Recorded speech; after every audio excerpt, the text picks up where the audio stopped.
नमस्कार, आदाब साथियों। डीबी डायलॉग में आपका स्वागत है। आप देख रहे हैं कि किसान सड़कों पर है और प्रधानमंत्री नरेंद्र मोदी अयोध्या से लेकर अबू धाबी तक मंदिरों का उद्घाटन कर रहे हैं। सुप्रीम कोर्ट ने इलेक्टोरल बॉन्ड्स को गैर संवैधानिक बता दिया।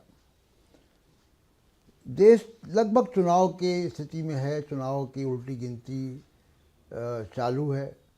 गठबंधन बन रहे हैं, टूट रहे हैं, और इन सब स्थिति में आज हम फिर एक बार सतपाल मलिक जी के सामने आए हैं, उनके घर पे आए हैं और उनसे देश के हालात पे और ख़ासकर किसानों के आंदोलन पर बात करेंगे।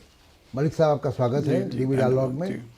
और आपका तीसरा इंटरव्यू ले रहे हैं पिछले कुछ महीनों में और जब भी इंटरव्यू लेता हूँ आपका तो काफ़ी हंगामा हो जाता है उस इंटरव्यू में। और अब जब आपसे बात कर रहे हैं तो अभी पुलवामा के भी 5 साल हो गए हैं। कल हुए हैं। पुलवामा पे भी बात करेंगे, लेकिन पहली बात तो किसानों पे। किसान हजारों लाखों की संख्या में सड़कों पर है। 2 साल पहले किसान का आंदोलन हुआ। मोदी साहब ने कहा कि तपस्या में कुछ कमी रह गई और वो बिल वापस हो गया। एक तरह से माफ़ी मांग के वापस किया। लेकिन एक बात, उनकी एक डिमांड जो उन्होंने वादा किया था वो रह गई थी, एमएसपी का कानून। किसान एक बार फिर आ रहे हैं दिल्ली और संगीनें बिछा दी गई, कांटे बिछा दिए गए, बैरिकेड लगा दिए गए। और पहली बार, मलिक साहब आप तो जम्मू कश्मीर के गवर्नर रहे हैं, पहली बार जो हमने देखा कि ड्रोन से आंसू गैस के गोले छोड़े गए। शेमफुल। कैसे देखते हैं आप इसको? इस वक्त दुनिया के 9 मुल्कों में किसान आंदोलन चल रहा है। किसी में भी किसानों के साथ सरकारों का ये सलूक नहीं है जो हमारे यहाँ है। बेसिकली सरकार किसान विरोधी है, किसानों की दुश्मन है और डेमोक्रेसी में भी इसका यकीन नहीं है। अगर लोकतंत्र में यकीन हो तो अपने नागरिकों के साथ आप ये सलूक ना करें। अब जिस तरह का सलूक ये कर रहे हैं अपने किसानों से, आप देखिए, टीयर गैस शेलिंग हो रही है, रास्ते में कांटे बिछे हुए हैं, वो बेचारे खुले में पड़े हैं सड़कों पे, खाने पीने ठहरने नहाने धोने के कोई इंतज़ाम नहीं है। अल्टीमेटली तो वही है ना जो पैदा करते हैं आप खाते हो।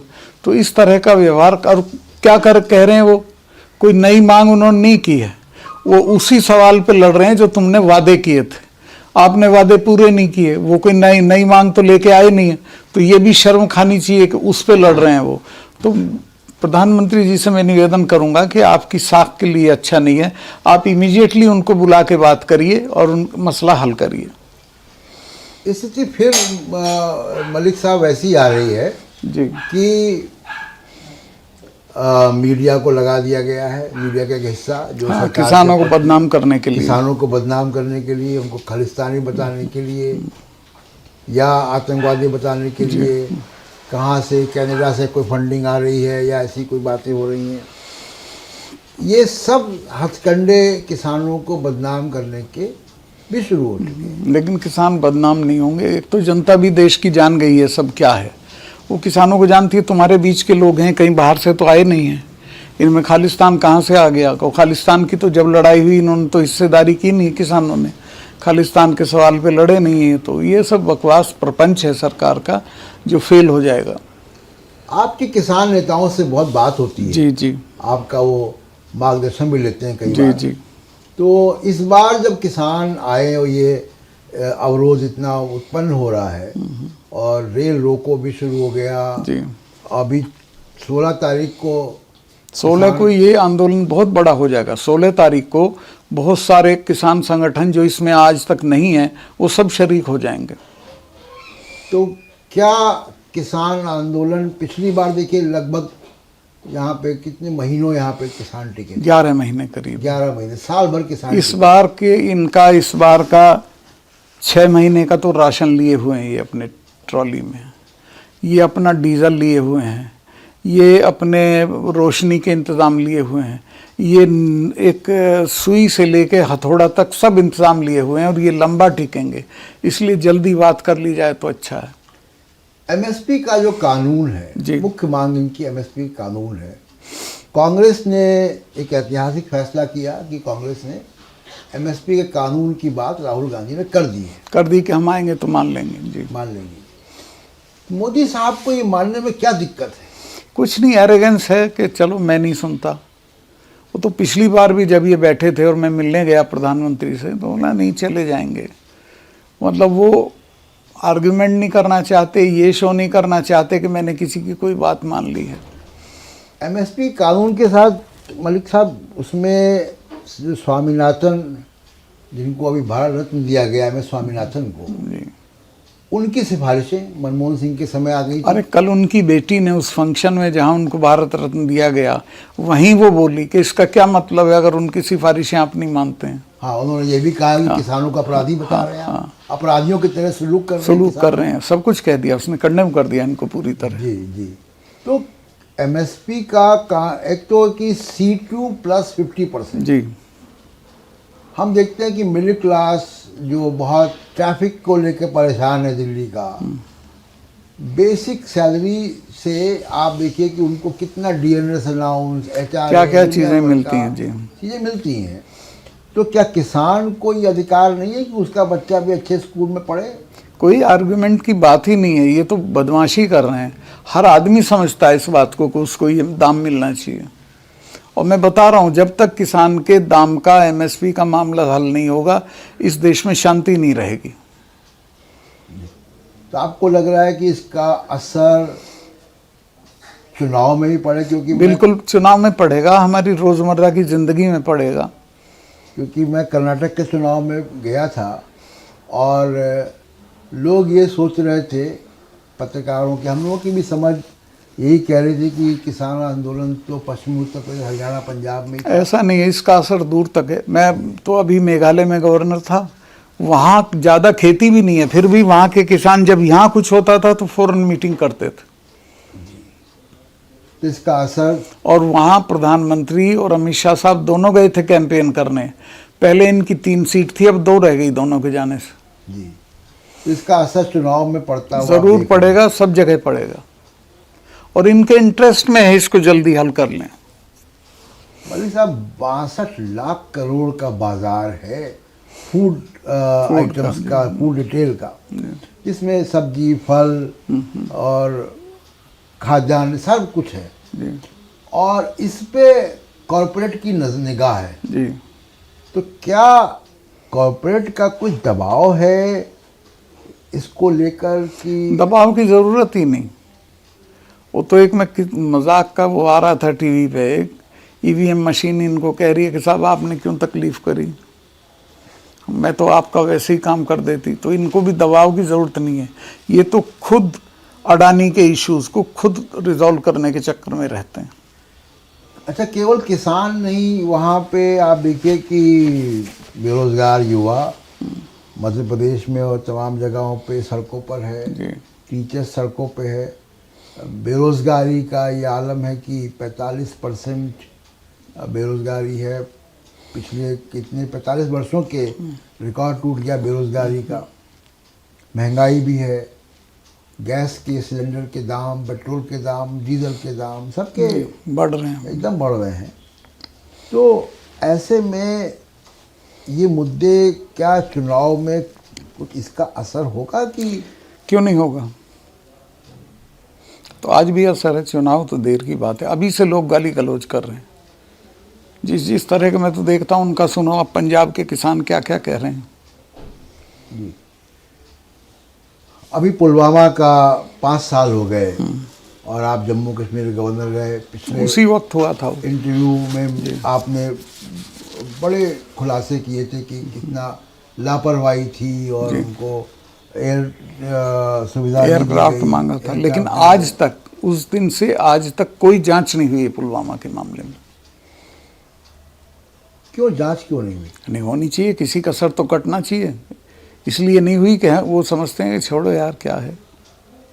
या जांच में कोई डर है? कि डर भी हो सकता है, इनकी नाअहलियत खुलेगी लोगों के सामने। जी जी। पुलवामा के पहले जी जो सर्वे आए थे उसमें बीजेपी की स्थिति बहुत अच्छी नहीं थी। 2019 की बात कर रहा हाँ हूँ। हाँ, वो तो पुलवामा से जीते। इन्होंने तीसरे दिन से ही ये नैरेटिव कर दिया कि वोट देने जाओ तो पुलवामा को याद रखना। जी, खुलेआम प्रधानमंत्री ने अपील भी की थी। इस बार यही दौर है पुलवामा का, और इस बार किसान सड़कों पर बीच में आपको टोक रहा हूँ, मुझे बहुत शिकायत है अपोजिशन से। मैंने इस बार वो जो करण थापर के इंटरव्यू में पुलवामा को दोबारा उठाया। अगर अब भी अपोजिशन पुलवामा को पकड़ लें तो इसी पे इनको बाहर कर सकते हैं कि भाई 5 साल में क्यों नहीं जांच की, कैसे हो। लोग अभी तक, मैं नहीं मानता, लेकिन लोग अभी तक मानते हैं कि इन्होंने ही कराया था। तो पुलवामा को अगर इशू बना लेगा अपोजिशन तो खत्म हो जाएंगे, पर अपोजिशन कुछ करता ही नहीं, निकम्मे अपोजिशन में भी लोग। जी, अपोजिशन को मतलब किसानों के मुद्दों पर तो बोल रहे हैं, वो पुलवामा पे भी बोले हैं, पुलवामा को इशू बनाना चाहिए, लेकिन वो बालाकोट पे से बचते हैं सेना की वजह से। नहीं, बालाकोट मान लिया तुमने किया, लेकिन पुलवामा जो हुआ उसकी तो जांच करो, क्यों हुआ, किसने कराया आज तक। कहते तो रहते हैं अपोजिशन के, बयानबाजी तो आती है, लेकिन हाँ इसको लेकर बहुत इशू बना के कुछ नहीं करते हैं। इशू नहीं बनाया। आपको लगता है कि अपोजिशन को इसका इशू बनाना चाहिए, इस पे लड़ना, इस पे अपोजिशन को तो अब सड़कों पे आ जाना चाहिए। तो सड़कों पे तो है, राहुल गांधी यात्रा कर रहे हैं। अकेला लोन, मैं राहुल गांधी की तारीफ करूंगा, अकेला लड़ रहा है, बहादुर लड़का है, लेकिन बाकी तो कोई कुछ नहीं कर रहा। इंडिया गठबंधन भी बन गया, लेकिन इंडिया गठबंधन में भी उससे कोई फायदा नहीं होगा। इंडिया गठबंधन चाय पीने का इवेंट रहे तो उससे क्या फायदा है। इंडिया गठबंधन को सड़क पे आ जाना चाहिए। आप चौधरी चरण सिंह के बहुत करीबी रहे, उनको भारत में मिला, स्वागत योग्य कदम है, लेकिन वाकई है। चौधरी चरण सिंह अगर आज होते और किसान आंदोलन में उनका नज़रिया क्या होता हम सब समझ सकते हैं। नहीं, वो सपोर्ट करते हैं उसको, लेकिन जयंत चौधरी तो चले गए। अब नए लड़के हैं, मैं उनके लिए कुछ नहीं बोलना चाहता, हमारे तो बेटे के बराबर हैं। अगर जयंत डट के लड़ते तो उसे इतना बड़ा कैनवस दिया था चरण सिंह का, तो 5-6 स्टेट में उनकी पार्टी थी, वो तो बहुत दूर तक जाता, बहुत बड़ा आदमी बनता। एक भी बयान जयंत चौधरी का किसानों के पक्ष में नहीं आया। नहीं, वो इन चीज़ों में है ही नहीं वो, जबकि उनकी जो कोर कॉन्स्टिट्यूंसी तो वही है और वो उससे उम्मीद करते हैं। तो क्या भविष्य आप उनका देख रहे हैं? वो समाजवादी पार्टी के साथ रहते नहीं, तो समाजवादी पार्टी के साथ तो अब नहीं है, लेकिन है, उनकी कम्युनिटी है, कुछ चरण सिंह जी का नाम है, तो वो एक MP MLA या एक मिनिस्टर तो बन ही जाएंगे, और उसको उतना ही चाहिए। तो समाजवादी पार्टी के साथ अगर वो रहते, वो दूर तक जाते, मैं गारंटी करता हूँ कि वो बहुत दूर तक जाए। मैं तो उसे सपोर्ट करता था, और मैं उसमें प्रधानमंत्री देख रहा था किसी दिन का, पता नहीं क्या कर लिया उसने। क्यों कर लिया। प्रधानमंत्री नरेंद्र मोदी, रुके अभी आधा घंटा। प्रधानमंत्री नरेंद्र मोदी मंदिरों में उद्घाटन कर रहे हैं, अबू धाबी में, बताइए, उसके पहले राम मंदिर में। ठीक है कि वो उनकी पार्टी की विचारधारा है, लेकिन एक स्टेट इन्वॉल्व हुआ। एक स्टेट इन्वॉल्व होने का मतलब होता है कि आपका संवैधानिक जो लोकतंत्र, जो संवैधानिक सेकुलर ढांचा है, जी, उस पे आपका यकीन कम है। और प्रधानमंत्री ने सब मर्यादा तोड़कर मंदिर को उद्घाटन में बैठ गए, धोती पहनकर। और लेकिन अभी अबू धाबी में मंदिर, तो ये क्या मंदिरों से नहीं, वो ये समझते हैं कि इसका वोट पे असर पड़ेगा, और मुझे नहीं लगता कि ज़्यादा असर पड़ेगा। तो आप कह रहे हैं कि राम मंदिर का जो उद्घाटन है उसका बहुत असर नहीं पड़ेगा। यूपी में तो पड़ेगा, यूपी में तो ऑलरेडी नहीं, वो जितना पढ़ना था पढ़ लिया, वो बात पुरानी हो गई। अब यहाँ कोई परमानेंट नहीं रहती वो चीज़। अच्छा। मेरे गांव में 15,000 की आबादी है, 300 साल पुराना मंदिर है, शाम को सिर्फ 3 आदमी जाते हैं जोत जलाने के लिए। खास तौर से उत्तर भारत में आर्य समाज रहने के कारण इन चीज़ों का ज़्यादा असर नहीं होता है। अच्छा, जो पश्चिमी उत्तर प्रदेश, क्योंकि आप वहाँ से आते हैं, वहाँ पे क्या असर रहेगा इसका मंदिर वो मैं बता रहा हूँ कि बिल्कुल नहीं रहेगा, बहुत नॉमिनल। सुप्रीम कोर्ट ने इलेक्टोरल बॉन्ड्स को असंवैधानिक बता दिया। ये शो कर दिया कि रिश्वत लेने का एक तरीका इजाद किया गया था। और उसके साथ साथ ये भी कह दिया कि इलेक्शन कमीशन 13 मार्च तक लिस्ट पब्लिश करे। बताए किस किस ने दिया, क्या दिया है, बड़ा भारी घपला है ये। क्या आपको लगता है कि ये जो बहुत सारे कॉर्पोरेट, क्योंकि उसमें चेहरे पीछे, पर्दे के पीछे के लोग हैं, इसमें क्या बहुत खुलासे होंगे? हो क्या सकते हैं, आपकी हो समझ क्या सकते हैं। कहती अगर इसकी सही से जांच होगी तो बहुत कुछ निकलेगा इसमें से। है? जी, किसानों के मुद्दे पर लौटते हैं कि किसान अभी सड़कों पर है और आप कह रहे हैं कि 16 तारीख से यानी सो ये व्यापक हो जाएगा। व्यापक हो जाएगा। तो क्या इसको आप सोच रहे हैं, देख रहे हैं कि ये उत्तर प्रदेश, हरियाणा, पंजाब से भी आगे? सब जगह से। राजस्थान की तो कल शिरकत हो गई, आ गए लोग। ये सारा एरिया इन्वॉल्व हो जाएगा, वेस्टर्न यूपी भी, ठीक है, सब लोग लग जाएंगे इसमें। और इसमें आपको लगता है कि किसान आंदोलन का असर, क्योंकि अभी राजनीतिक पार्टियां इसमें उस ढंग से प्रतिक्रिया देखिए, नहीं दे रही। राजनीतिक पार्टियां निकम्मी हैं, कोई काम नहीं करती, ना उनके कोई साथ है। किसान आंदोलन में जो लोग हैं वो स्वतः स्फूर्त हैं, नीचे के लोग हैं, जड़ के लोग हैं, उनको ज़रूरत नहीं है राजनीतिक पार्टियों की।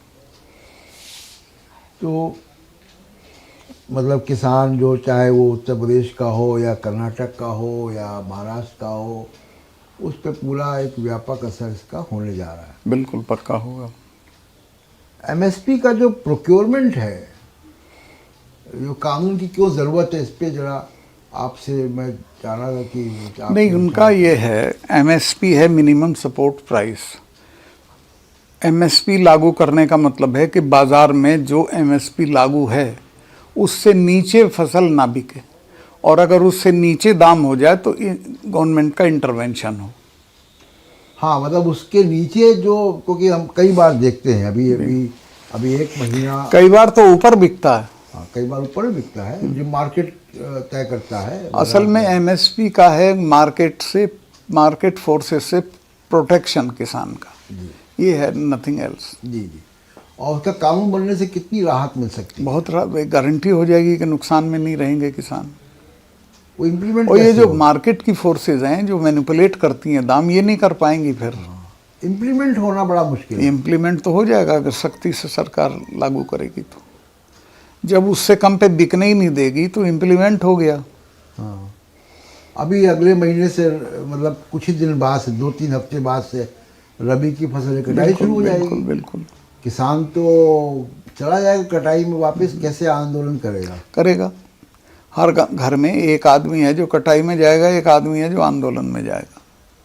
अच्छा, आप मेघालय के गवर्नर भी रहे जी। नॉर्थ ईस्ट को अच्छे से आप समझते जी। हैं। राहुल गांधी जब अभी नॉर्थ ईस्ट की यात्रा पे थे, मणिपुर में और असम में, और हम देख रहे थे कि बहुत लोग वहाँ पे, पूरा क्राउड निकला है भाई। असम का तो चीफ मिनिस्टर डर गया था, उसने अपने यहाँ आने नहीं दिया इसको। तो नॉर्थ ईस्ट मिला के कोई कितनी 25 सीटें हैं वहाँ पे लोकसभा की, तो उसमें आपको लगता है कि कुछ इसमें असर होगा? इनका तो, सरकार का तो कुछ आएगा ही नहीं। मैं आपको बता रहा हूँ, मेघालय में अमित शाह और प्रधानमंत्री दोनों गए थे कैंपेन में।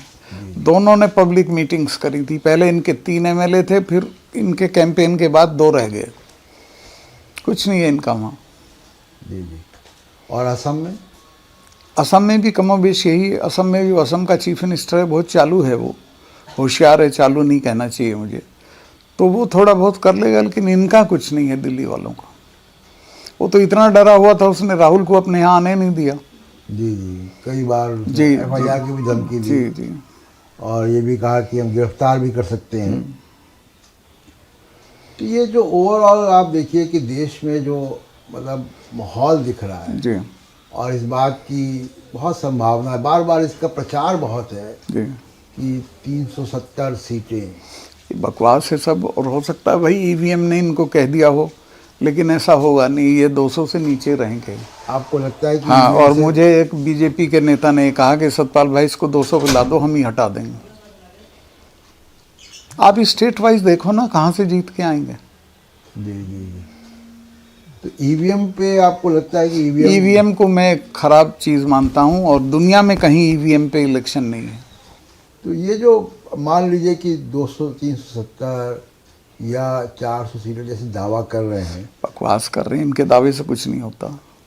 और इतने डरे हुए हैं कि आप अंदाज नहीं कर सकते। प्रधानमंत्री तीसरे टर्म की बात करना शुरू कर चुके हैं। वो उनका रिटोरिक है, आप उसमें क्या कर सकते हैं, बोल रहे हैं, वो पता चल जाएगा अभी। लेकिन जिस तरीके से इलेक्शन कमीशन, मीडिया, बहुत से लोगों में, मिडिल क्लास में खासकर, मीडिया से कोई असर नहीं पड़ता चुनाव पे। मीडिया को अपने बारे में गलतफहमी रहती है। इलेक्शन कमीशन अलबत्ता कुछ सीटों का इधर उधर कर सकता है, वो ज़्यादा नहीं होगा। जब जनता खड़ी हो जाती है तो पता ही नहीं चलता है सरकारों का। हमने तो देखा है, पहले भी कोई नेता ने नहीं बदली सरकार ने। पब्लिक वर्सेस डिक्टेटर लड़ाई होती है। कितना आपको लग रहा है कि बीजेपी, अब मैं इस पे कोई वो नहीं कहूँगा। फिर भी आपको लगता है कि वापस आ सकते हैं? मैं इस पे कोई तो कमेंट नहीं करूँगा। ये लगता है कि मोदी का तीसरा टर्म होगा? मैं इस पे कुछ नहीं कहूँगा। तीसरा टर्म के बारे में आप अभी कोई राय नहीं दूंगा। कोई राय नहीं है। लेकिन मोदी साहब तो प्रचार कर रहे हैं कि तीसरा टर्म। अब वो करते रहे, उनको कौन रोक सकता है प्रचार करने से। लेकिन आप कह रहे हैं कि अपोजिशन या देश की जनता जो है, चाहे वो जो मुद्दे हैं, ये मुद्दे काम आएंगे। देखिए, इन मुद्दों पे अगर अपोजिशन अभी भी सड़क पे कूद पड़े तो इनका पता ही नहीं चलेगा। बेरोजगारी है, फसल का दाम है, महंगाई है, ये हैं असली मुद्दे। और मुख्य तौर पे किसान आंदोलन। जी, किसान आंदोलन तो अपने आप शेप ले लेगा 16 के बाद, आप देख लीजिएगा। किसान आंदोलन की ऐतिहासिक भूमिका रही है, चाहे वो भारत की आज़ादी का आंदोलन हो। अब भी रहेगी, इसमें भी रहेगी। तो मोदी साहब ये क्यों नहीं समझ रहे हैं किसानों का महत्व? मोदी बहुत एरोगेंस में है, वो कुछ नहीं समझते हैं। तो मेरा झगड़ा जब किसानों पे हुआ तो चले जाएंगे, मतलब वो समझते हैं कुछ नहीं है, मैं हूँ बस। हाँ, आप तो उनसे मिले थे किसानों के? मेरा झगड़ा हुआ था किसानों के पे। उन्होंने कहा था ठीक ठीक।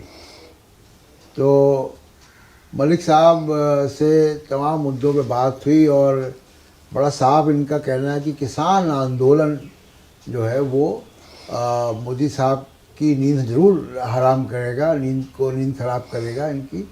और बड़ी मुश्किल राजनीतिक चुनौती जो है वो किसान आंदोलन पेश करने जा रहा है, बशर्ते अपोजिशन इसको कैसे उठाता है, अपोजिशन इसका कैसे फ़ायदा उठाता है। तो सतपाल मलिक जी, बहुत बहुत शुक्रिया। नमस्कार जी। आपने सब वक्त निकाला हमारे लिए। और दर्शकों, अगले सप्ताह फिर किसी शख्सियत के साथ डीबी डायलॉग में आपसे रूबरू होंगे। नमस्कार, आदाब।